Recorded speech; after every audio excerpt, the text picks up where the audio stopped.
নমস্কাৰ মৰমৰ ছাত্ৰ ছাত্ৰীসকল তোমালোক যিসকল ছাত্ৰ ছাত্ৰীয়ে এইবাৰ এইচএসএলসি পৰীক্ষাত উত্তীৰ্ণ হলা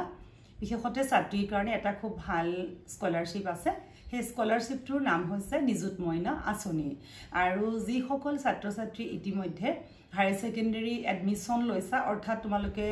দৰ্পণত তোমালোকৰ নাম ভৰ্তি কৰিলা বা তোমালোকৰ মেৰিট লিষ্ট ওলাব দুই দিনতে তাৰ পিছত তোমালোকৰ জুলাই আগষ্ট মাহত যোৱা বছৰৰ দৰে নিযুত মইনা আঁচনিৰ কাৰণে ফৰ্ম দিব আৰু এই কোন সকল ছাত্ৰ ছাত্ৰীয়ে এই স্কলাৰশিপটো পাবা তাৰ নিয়ম কিটা তোমালোকে শুনি লোৱা মই কৈ যাও প্ৰথম কথা হৈছে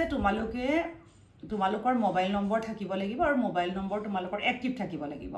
আৰু মোবাইল নম্বৰ লগত তোমালোকৰ আধাৰ লিংক থাকিব লাগিব আৰু তোমালোকৰ তাত এড্ৰেছ বা পিন কোড বা এইখিনি তোমালোকৰ ভালকে থাকিব লাগিব কাৰেক্ট পিন হ'ব লাগিব আৰু তোমালোকৰ তাত নিজৰ সহি থাকিব তাৰ পিছত তোমালোকৰ বহুত ক্ষেত্ৰত এনেকুৱা হয় যে বহুত ছাত্ৰ ছাত্ৰীয়ে কোনো সময়ত জিৰো বেলেন্সত পাসবুক খোলা দেখা যায় বা আজিকালি মেইনটেনেন্স ফিস মানে কাৰবাৰ হয়তো থাকিব লাগে 500 যদি তোমালোকৰ বহুত দিন মানে কোনো হে একাউন্টৰ লগত লেনদেন নাই তেতিয়াহলে তোমালোকে স্কলাৰশিপ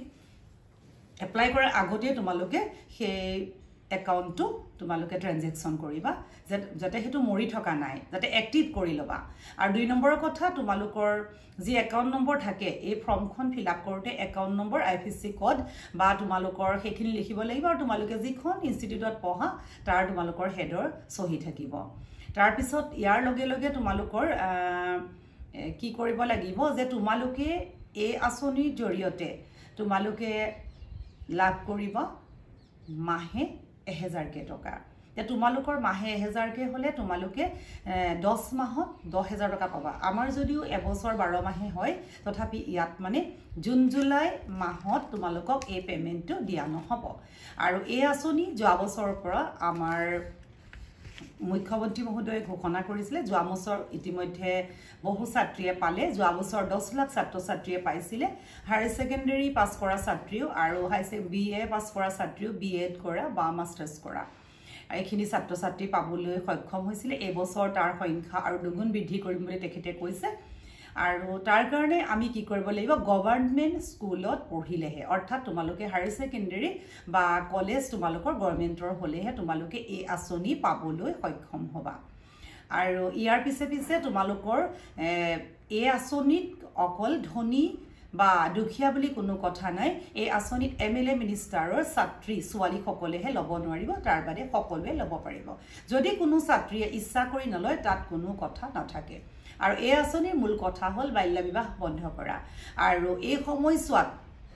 যদি কোনো ছাত্ৰী বিয়া হয় তেতিয়া হলে এই আঁচনিটো তেওঁলোকে বঞ্চিত হ'ব কিন্তু তেওঁলোকে যদি মাস্টাৰ্স পঢ়ি থাকোতে বা বিএড কৰি থাকোতে তেওঁলোকে বিয়া হয় তে তেওঁলোকৰ আঁচনি পুনৰ চলি থাকিব আৰু তাৰ পিছত হৈছে আমাৰ বৰ্তমান মেট্ৰিক পাস কৰা ছাত্ৰ ছাত্ৰী আনন্দৰাম বৰুৱা পাব তাত ছাত্ৰ বা ছাত্ৰী বুলি কোনো কথা নাই কিন্তু নিযুত মইনা আঁচনি কেৱল ছাত্ৰীয়েহে পাব আৰু আনন্দৰাম বৰুৱা আগতে আছিলে বটা বৰ্তমান হয় আনন্দৰাম বৃত্তি বুলি কোৱা হয় এই বৃত্তি যিখিনি ছাত্ৰ ছাত্ৰীয়ে 75% বা তাতকৈ বেছি পাবলৈ সক্ষম হৈছে প্ৰত্যেক ছাত্ৰ ছাত্ৰীকে তেওঁলোকৰ যেতিয়া ফৰ্ম ফিল আপ আহিব বা তাৰ নটিফিকেশন আহিব তেতিয়া তেওঁলোকে কৰিলে প্ৰত্যেক ছাত্ৰ ছাত্ৰীয়ে 12000 কৈ টকা পাবলৈ সক্ষম হ'ব